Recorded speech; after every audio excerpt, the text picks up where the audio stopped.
We don't know what AI is. And I don't mean we, like Re6 doesn't know. Nobody knows. I'm going to try and convince you of that quickly here as we dip our toes into the waters of AI. This is Re6, segment number 6, Re6. It's October 25th, 2020, a Sunday. So let's suppose we did know, maybe you know, dear listener, what AI is. Or someone knows. And someone's listening to this and saying, no, I know what it is. We know because I know.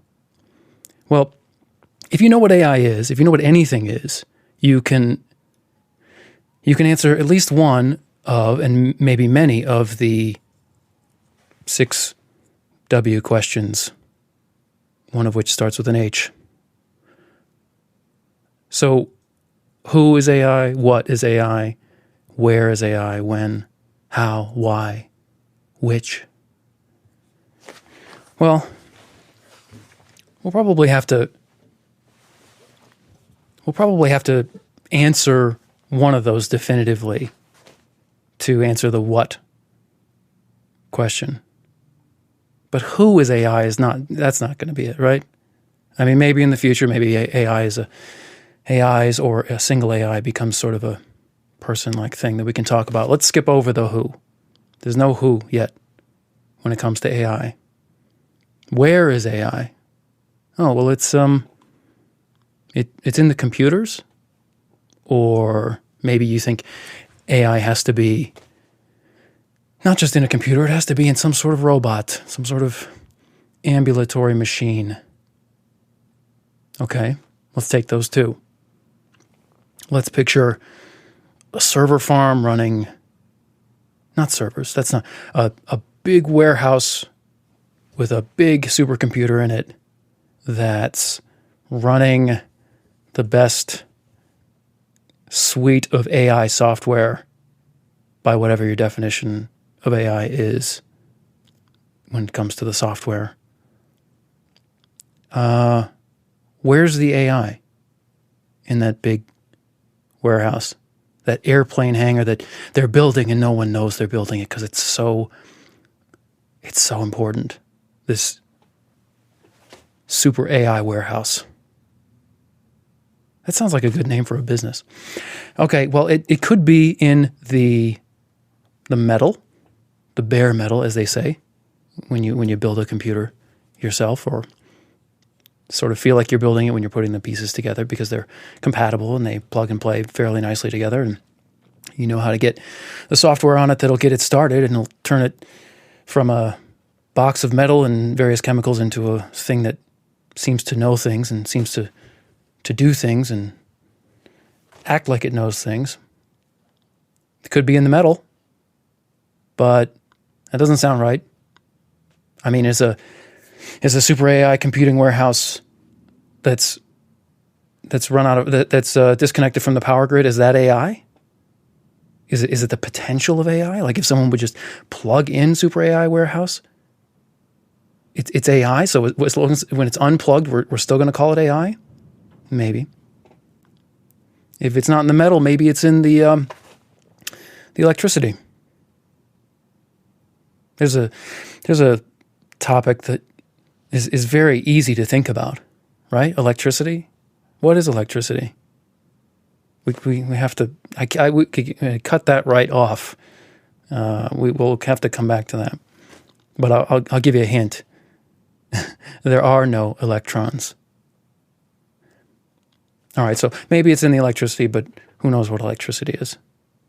Well, maybe it's in the patterns. Maybe it's not just the metal or the electricity. Maybe it's the sort of, you add the time element. You say, okay, thing is in state 1, and then some time passes, and then it's in state 2, and then you do that a million times or a billion times. And if when we're sitting at the super AI computing warehouse front desk, and it does something impressive, as evidenced by what we're watching on our little terminal monitor monitoring the super AI warehouse, that's AI.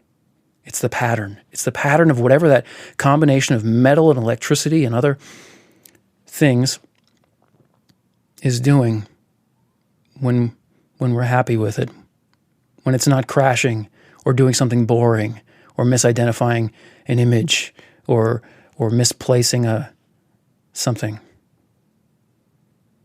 Maybe that's what it is. But where's the AI? Where is it? Is it in the pattern that we just saw? Some impressive facial recognition event? Where? Okay. We could go on and on like that. So much for where. What about when? When is AI? Well, we just talked about putting state 1 in combination with some passage of time and state 2 and then 3 and 4 and 5. And when is the AI? When is anything? When is now? Come on. You need to read 2 sentences of philosophy or spend 45 seconds thinking about the nature of reality to realize it's really hard to deal with when exactly something happened. It's easy to talk about it as long as we're being practical. But in principle, if we're trying to deal with something serious, and of course you do think that AI is serious, don't you? If you're trying to deal with something serious, you need atomic clocks, you need some sort of way of grappling with the nature of experience, etc., etc., etc. So let's not worry about when AI is. How? What about how AI is? What is that even? That's a weird question. We'll skip that. Why AI is? Why? Well, why is anything? I don't know. Somebody built it. Is that why? Well, why did they build it? It's sort of an infinite regress. We'll leave that alone. So we've been through almost all of the W questions. But the last one is my personal favorite because I think it's actually the W question that's embedded in all the others. It's which. Which. So if you're asking who is something, or we say someone in English, who is someone, you're selecting from a group, a set. You want an element from a set. You want a member of a group. You're not talking about the group, but that's what you're doing. Which one is he? Is he this person in my mind? Is he that kind of person in my mind? Is he the person who did this or the person who did that? It's a which question. So when you say who is, you're really saying which is. Same thing with what. What is that? Is it this sort of thing or that sort of thing, etc.? Where? Well, which place is the thing at? Is it at this place? Is it at that place? And then you can do the same thing with when, which time it is. Or which time is it, and how? Which of the possible ways that this happened is the one that's true? Why? Which explanation? Which chain of events? It's a which question. They're all which questions. All right. So we're not going to ask what is AI. We're going to ask which is AI. Which is AI? Which thing? Which phenomenon? Which phenomena? Which doesn't have to be just one.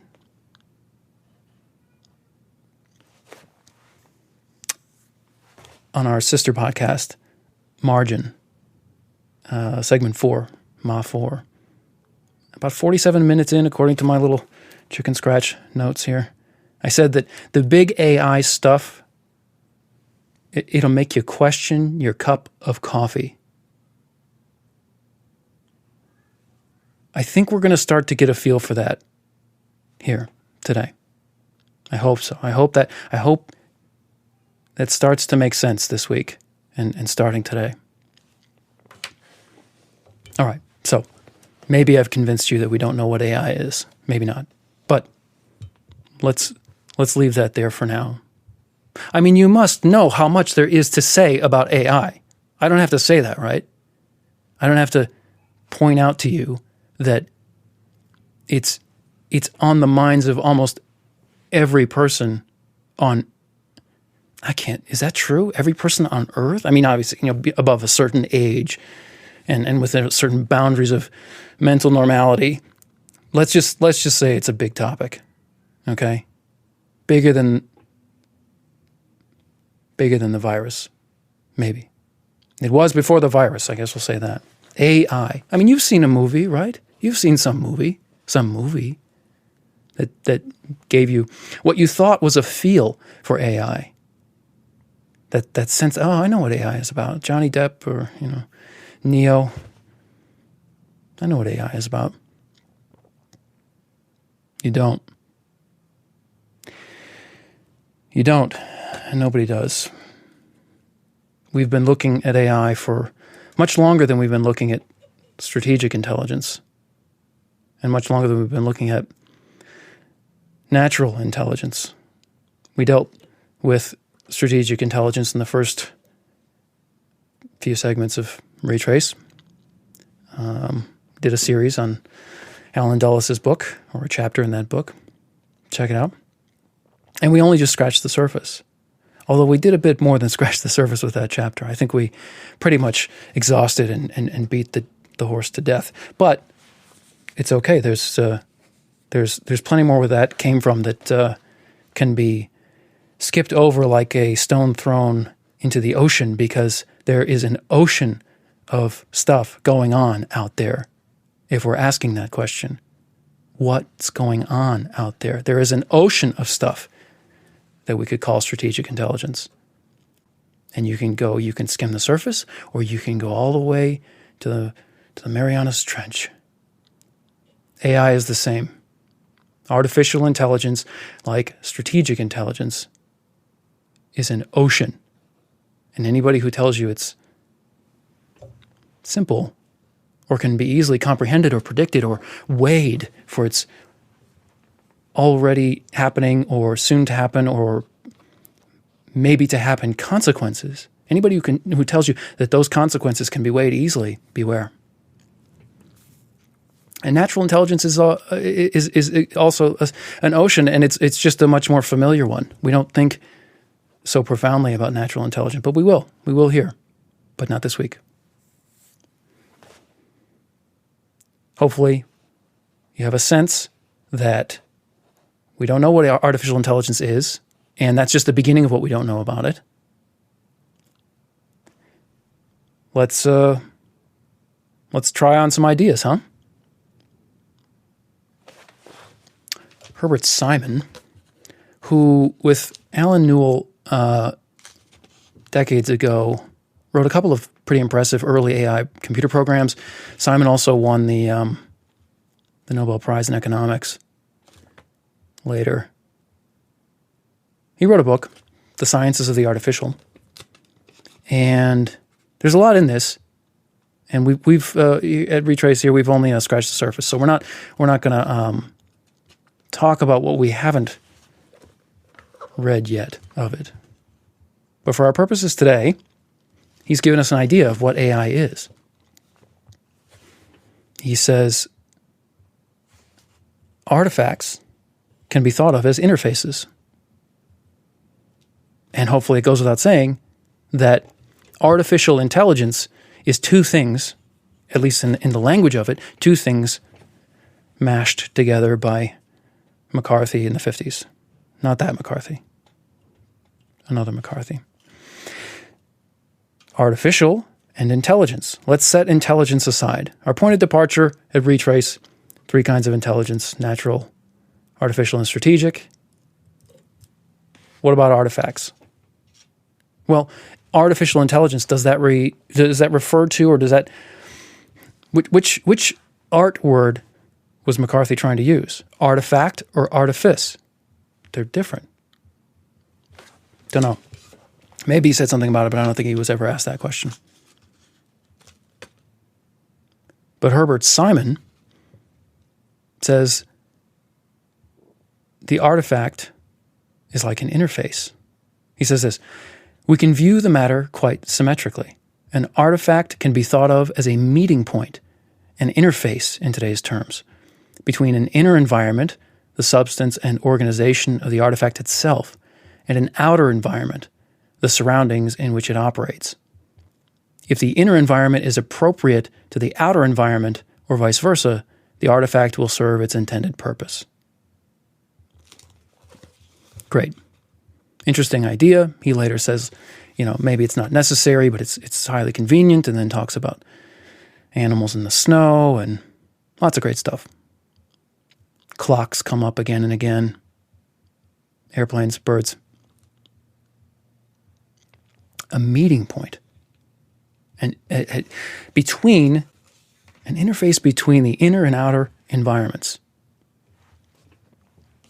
Well, let's say the artifact is, I don't know, what's the easiest thing to think? I'm not going to talk about a clock, that's too complicated.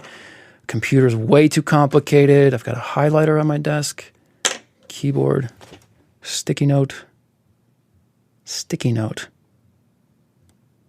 Is that an interface between an inner and outer environment? It's pretty thin. There can't be a lot of inner environment here. Skip that. We'll do, we can't do a cup of coffee because the inner environment has a lot to do with, and it leaves. It comes and goes, the inner environment of a cup of coffee. What about a battery? I've got a battery right here. Okay. So can we all agree that a battery is an artifact? If you were an alien arriving on Earth 5 million years from now and you found a battery, you would use whatever alien word you have for artifact to describe it. You'd say, look at this artifact. The outer environment, 2 leads and plenty of labels and stylish coloring. And the inner environment is, a little chemistry experiment put together just the right way so that we get power out of it, but only when we use it in just the right way. So the battery, Simon suggests, is an interface. And he says some funny words that we're not going to be able to unpack. He says, if the inner environment is appropriate to the outer environment, or vice versa, the artifact will serve its intended purpose. Appropriate and intended. Those are funny words. And we can't deal with that right now. We have to focus on the battery. Well, working batteries serve their intended purpose. I've had a few batteries that don't serve their intent or didn't serve their intended purposes, as I'm sure you have as well, depending on how much you pay for your batteries. And depending on what sort of batteries you deal with. I mean, if you've got a battery in your car and you're unlucky, they have a reputation in some instances of catching fire. The big ones. That's not appropriate. That wasn't intended. Okay, well, where's the interface? Which part of it? Is it just the outside of it? I mean, that it can't be that. The outside of it is nothing without the inside of it. And really that applies to every artifact. There's the interface idea as applied to the artifact doesn't mean anything without the inside of the artifact. If you try and find that infinitely thin, either literal, like physical boundary between the inner and outer environment of a battery, you won't find it because nothing's infinitely thin. But then if you start including some of the volume of this thing, even a sticky note has volume, right? If you start including, well, then where does the inner environment start or stop, etc.? I'm going to suggest to you an alternative interface that an artifact might be, and anything that an artifact is, presumably artificial intelligence is, or can be thought of to be. And the interface I'm going to suggest is between goals and environments. Now, I'm not saying that use of the idea of interfaces is better than inner and outer environments. It depends on your purposes, right? You can't say something is better or worse unless you have some sort of priority of purposes or any purpose at all. But physically, at least, it's hard to draw the line between the inner environment and the the interface or the outer environment in the interface of a battery. But if the battery, the whole battery, I'm holding a AA, by the way, I should have told you. You don't know what I was. I could have been holding a car battery, although, why was it on my desk? If the whole battery is the interface, and it's between an environment and something, the outer environment of the battery and something, and if the something is a goal or more than one goal, you don't have to physically locate the goal when you think about the battery. You don't have to say, where does the battery start and the goal begin, or vice versa. Maybe artifacts are interfaces between goals and environments. And we can go on and on. Where's the goal? When's the goal? Which goal? Why? We won't do that now.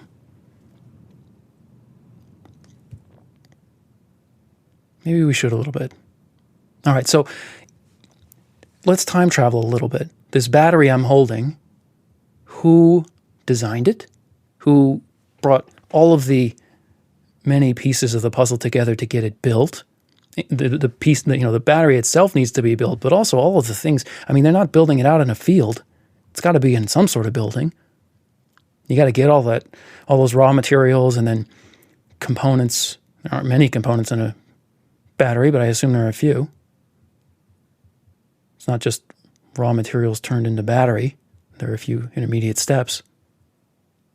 Look at how many goals would be involved in making a battery.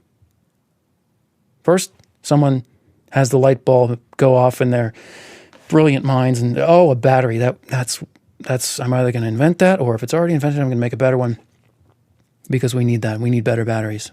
Everybody agrees on that, right? You charge your phone every night. Isn't that ridiculous? Didn't that bother you when you first started using cell phones? I mean, flashlights. What else has it? Car batteries, although those get recharged by driving. Although not the new ones, right? Not the electric ones. Lots of batteries perform better than cell phone batteries. Wouldn't it be nice to have better ones? We're not up against the physical limit of the capacity of batteries, right? We're not up against many physical limits yet with our technology. I'll assume, without any knowledge of the battery industry, that we're not right up against that. But better batteries, good idea. Let's do it. Okay, we need the chemicals. We need the housing. We need the label. We need insurance for dealing with chemicals and paying people to be in our building that might or might not be safe, etc. And then the people come and they help build the batteries, and then the people who want to help get those batteries sold take them someplace else, and then the people who receive them someplace else, they put them on a shelf or they put them on a website. All those people have different goals. You just want a battery. Someone at the beginning of that chain of events just wanted to make a battery. But just goals just start sprouting out, either branching off of the path between you and battery man, battery woman, maybe they're a mom and pop shop. Battery people, battery somethings. Do the goals sprout out from the path between the battery and you, or do they sort of accrue to it? Are they drawn to it? I mean, the people who work at the battery shop didn't come from that idea. They didn't come from the shop. They didn't come from Mr. and Mrs. Battery. They came to it. They applied for the battery job and they got it. Or the salespeople, they didn't spring forth from that initial group of Mr. and Mrs. Battery and then the battery shop manufacturing people. And then they said, I'm going to start selling these things. They were selling something else before they sold the battery, or thinking about selling, or thinking about just getting a job because they don't like the ones that they can get and they think they can sell a battery. Or they hope the battery can sell itself. Are those goals, which we're playing with as the other side of the battery interface, this artifact that's an interface between us and something, or its exterior environment, including us, and something else, are those goals coming toward the history of the battery, or the path, the destiny of the battery, or are they springing out from it? I don't know. Where is a goal? Where is a goal? Where is a computer program? Where is a thought? I shouldn't have said that last one. That sounded like I was going to keep going and start getting ridiculous. Enough. We cut that off.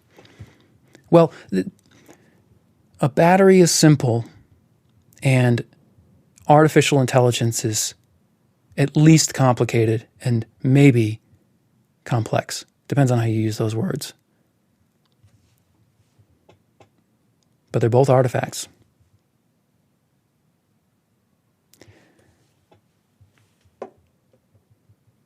An interface. If an artifact is an interface, what does it interface between? All right, we'll leave it there.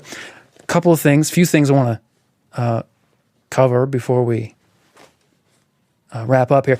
Amendments, corrections. So I said in, retrace segment 1. No, not that one. I said in, I said somewhere that Bruce Schneier was a physicist, and he studied physics, but he was never a physicist. Sorry about that.